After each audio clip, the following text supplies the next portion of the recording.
mata kuliah Manajemen Pendidikan yang berjudul Manajemen Sekolah Konsep dan Tantangan. Selamat menyaksikan.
Ketika organisasi, ketika kuliah, waktunya tetap tabrakan, itu kita harus pandai mengaturnya.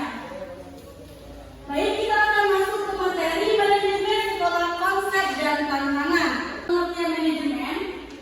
Nah, tadi kan kalian sudah disuruh dibuat apa kan? Nah, sudah baca sama kalian semua?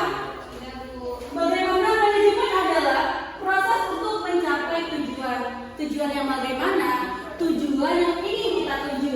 Misalnya, kita ingin melakukan sesuatu, otomatis kita mempunyai tujuan. Nah, ketika kita mempunyai tujuan, arahan, tuntunan, otomatis kita tahu apa manfaat dari tujuan itu. Nah, kalau sudah pengertian manajemen, kita lanjut kepada materi yang kedua, yaitu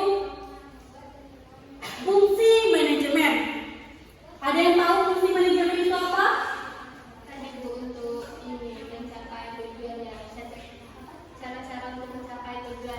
Biar lebih cepat.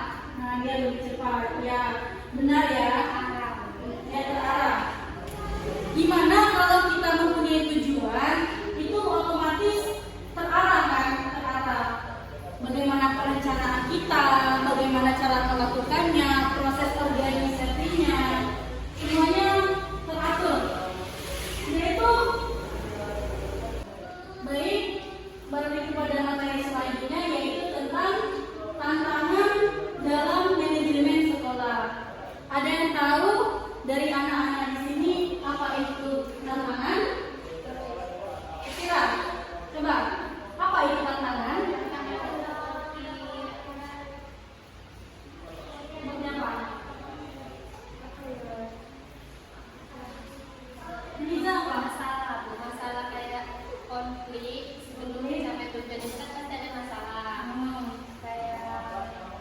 Kayak tantangan itu seperti konflik atau masalah sebelum melakukan sesuatu, sebelum melakukan tujuan yang ingin kita capai, itu otomatis ada saja rintangan dan tantangannya.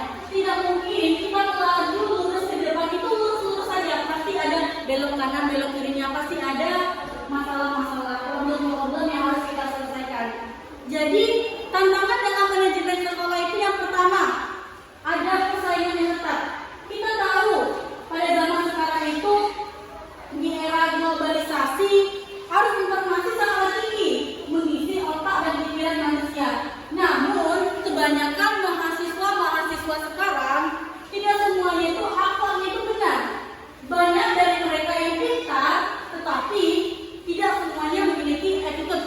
Kebanyakan mahasiswa zaman sekarang seperti itu. Jadi kita sebagai penerus generasi bangsa, kita harus menjadi generasi yang serba mampu.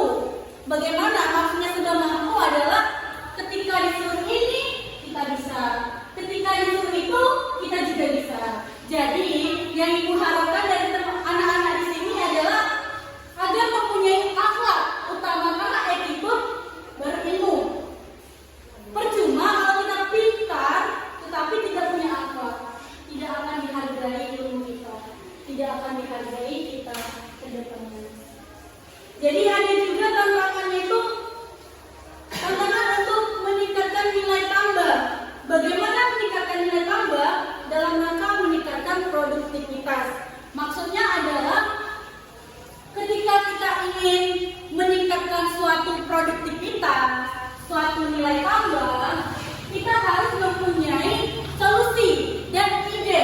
Nah, jadi kita jangan menjadi orang-orang biasa saja, tetapi kita harus menjadi nilai mutu, nilai tambah, atau disebut skill. Jadi, ibu mau tanya dari anak-anak di sini, Melisa skillnya apa? Skillnya menari, Bu. Menari, bagus. Seni ya? Kalau Misira apa seninya? Skill. Oh, skillnya seni juga ya? Kalau ibu hobinya itu olahraga. Walaupun semenjak udah tamat sekolah, itu jarang olahraga lagi. Biasa, masih bukan. Saja ya, penjelasan dari ibu. Nah, tentang konsep dasar manajemen tantangan dan rintangan di sekolah. Nah, apakah dari anak-anak di sini bertanya?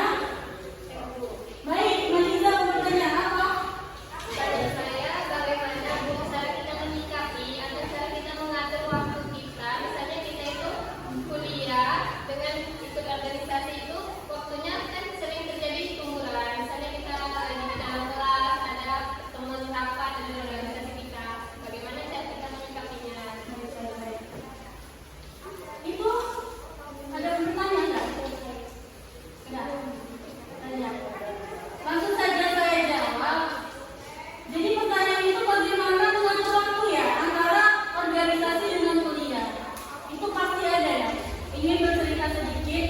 Dahulu ibu banyak sekali organisasi, sampai 7-8 organisasi, baik intra maupun ekstra, baik di dalam kampus maupun di luar kampus. Jadi pada saat itu ibu itu ada pertemuan dengan dosen di dalam kelas.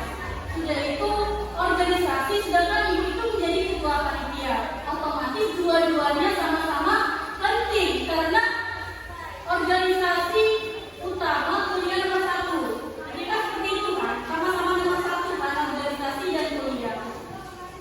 Mengapa kalau di kuliah itu nggak ada nilai 100, adanya 4,00? Karena mengapa? 6 itu nilainya ada di organisasi, sedangkan 4 itu ada nilainya di kuliah. Jadi 100 semuanya. Jikalau organisasi dengan kuliah kita sama-sama menyatu, itu kita mendapatkan poin 100. Jadi cara mengaturnya adalah yang pertama kita lihat apakah kuliah itu sedang kuat, apakah dosen itu enak diajak ngobrol, enak bisa izin. Kita izin dulu. Kita lihat juga apakah kita sedang melakukan organisasi itu penting, apakah kita menjadi bagian penting dalam organisasi itu. Kalau kita tidak ikut rapat itu nggak akan mulai. Kita lihat juga kita tuh penting di mana. Jika kita masih bisa izin sekolah, izin kuliah, kalau dosennya enak, kita izin.